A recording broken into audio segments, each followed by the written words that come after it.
C'est l'un des sujets qui fâchent, c'est l'un des fléaux de l'été, Anthony Morel. Les moustiques sont de retour, mais heureusement, la tech vient à notre secours. Comme à chaque problème, les startups s'emparent du sujet et ont des solutions.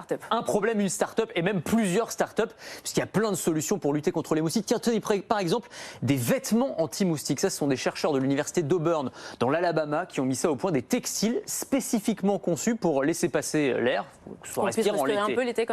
C'est important quand même, sans laisser passer la trompe des moustiques, parce que moi je ne savais pas avant de préparer la chronique, mais même avec un jean, en fait, on peut vous piquer à travers le jean. Et en fait, ce qu'ils ont mis au point, alors c'est technologiquement assez intéressant, c'est-à-dire qu'au niveau de la fibre du vêtement, c'est au niveau quasi microscopique, j'allais dire, eh bien c'est un dessin géométrique spécifiquement conçu pour agir comme une sorte de grillage impénétrable pour le moustique. Et donc ça évite les piqûres. Alors, c'est peut-être pas forcément pour le Parisien qui va faire son jogging, mais ça va être intéressant dans des zones où il y a une vraie infestation et où les moustiques transmettent des maladies, la dengue, le chikungunya, et où pour le coup, faut le rappeler, le moustique, c'est l'animal le plus dangereux pour l'homme, 800 000 morts par an quand même.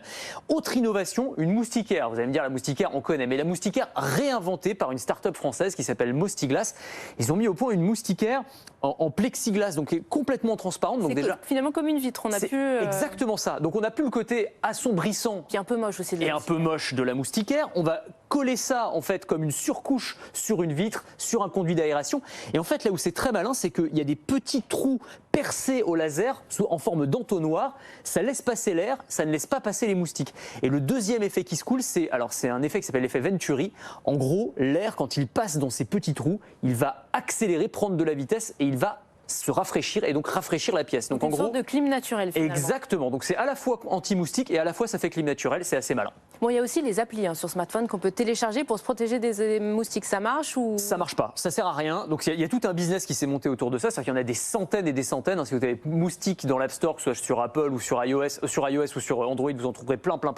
Sauf que ça ne sert absolument à rien. Il n'y a aucune validation scientifique. En gros, elles fonctionnent toutes sur le même principe. On envoie des ultrasons qui sont censés reproduire les ultrasons générés par les prédateurs naturels des moustiques, les libellules par exemple, sauf qu'en réalité ça ne marche quasiment pas. En tout cas, il n'y a aucune validation, donc vraiment, c'est pas la peine de payer pour ça. Bon, alors ça, c'est des solutions qui marchent dans nos zones plutôt tempérées, mais pour ceux qui habitent dans des zones vraiment infestées, est-ce qu'il n'y a pas une solution quand même beaucoup plus radicale pour vraiment se débarrasser des moustiques? Alors, il y en a une, sans les supprimer complètement, parce que c'est utile pour la biodiversité. Exactement, ils ont une importance dans la chaîne alimentaire, mais il y a des endroits, évidemment, où il y a des infestations, on aimerait bien qu'il y en ait moins quand même. Une start-up américaine qui s'appelle Oxitec, ils ont mis au point des moustiques génétiquement modifiés. Alors, on va très loin. On modifie 2 gènes de ces moustiques qui font que lorsqu'ils se reproduisent, eh bien, les femelles...